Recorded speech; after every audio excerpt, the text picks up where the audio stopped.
Coming up in the next segment, we're going to start taking your phone calls at 1-800-259-9231 on this live Wednesday, September 16, 2009 edition.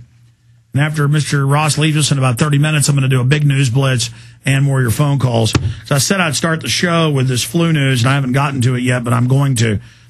Robert, you in your new book that isn't out yet, but it'll be out soon, you get into your ideas for solutions, monetizing the debt versus a gold standard. A lot of people are against the gold standard because the banks have hoarded all the gold, so they'd be back in control again. But, I mean, don't we just start with auditing the Fed? Don't we have to get rid of the Fed first? No. But I guess we also need to then or nationalize the Fed. Well, first of all, none of this will happen, Alex, until we straighten it out in a timeline. The first thing we have to do is correct our voting system. It's so corrupt now that they can make anybody win an election. And so, first of all, we have to go to paper ballots everywhere, counted by local citizens and posted in local newspapers before it's sent to Washington. And now once we have the voting system corrected, then we need to eliminate the two-party system. The two-party system, if the Democrats are in control, the Republicans fight everything they try to do. If the Republicans are in control, the Democrats fight everything they try to do.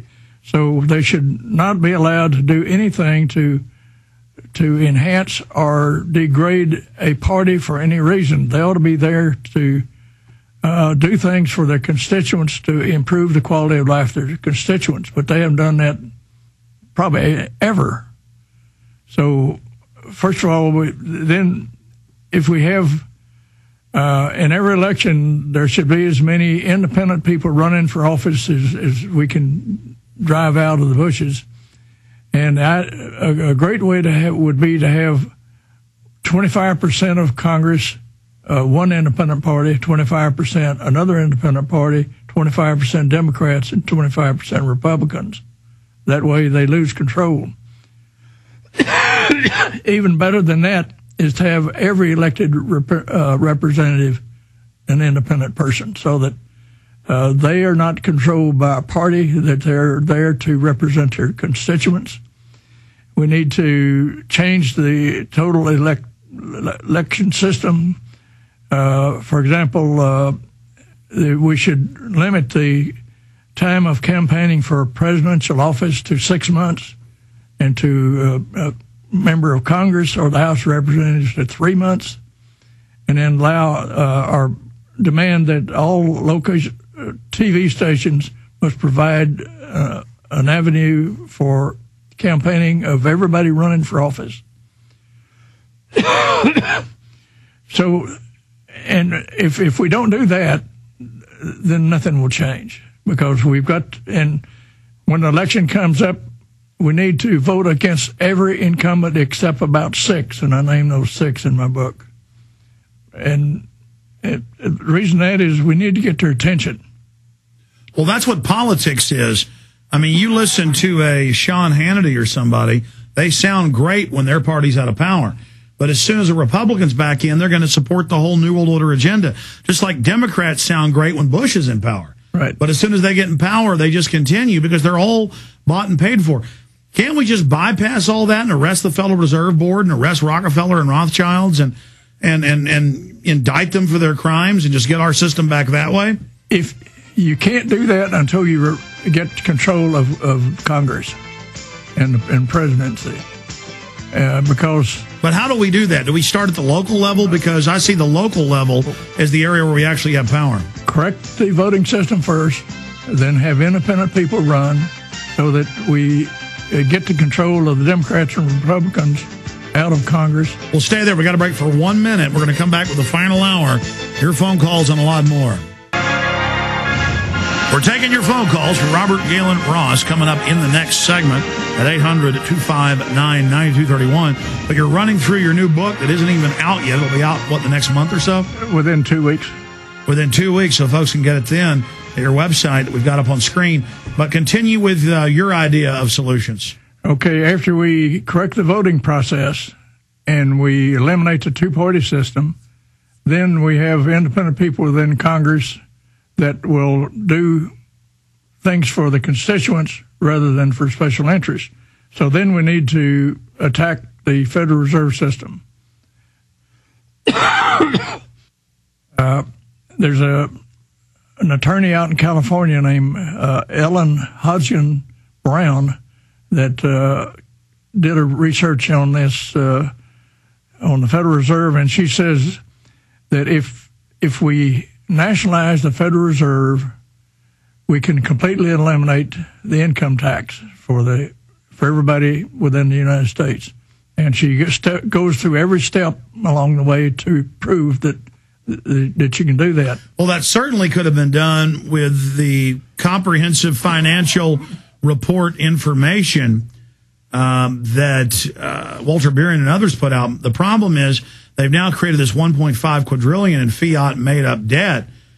And so, but clearly for those that don't know, I love the point Ron Paul always makes, they will show the capital behind him when he's on Fox News or CNN, and they'll say, well, you want to get rid of the income tax and Federal Reserve, how will we fund the government?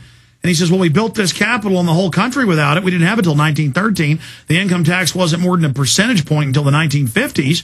Not one red cent of the Federal Reserve money goes to run this country. That's right. And but if you take the total interest earned by the Federal Reserve in a year, and she goes back and uses the year 2005 for example, and she takes the total income tax paid, and then the total interest earned by the Federal Reserve, and then if we eliminate the IRS, that's another $10 billion of cost that we eliminate. And then if we do some other things in following chapters, it'll turn out that instead of having a debt every year, we can probably have a $200 billion surplus. And it'll be forever because, in one of the chapters I talk about the military, to bring all military people back in the continental United States. Yeah, none of these countries are starting wars. The regional groups can deal with themselves. That's why the globalists are always going in and stirring up and funding terror groups, funding armies, funding other countries to attack other nations, because you've got this multi-trillion-dollar-a-year business, weapons sales worldwide, and armies. They've got to have a business, so they go out and start wars. But they start wars for the banks. The banks finance both sides of every war, and they finance the reconstruction of the countries destroyed in the wars. And so if we eliminate wars, think of the... That's right. They sell weapon systems to both sides. They finance both sides. They own the military-industrial complex, so they make money off of it.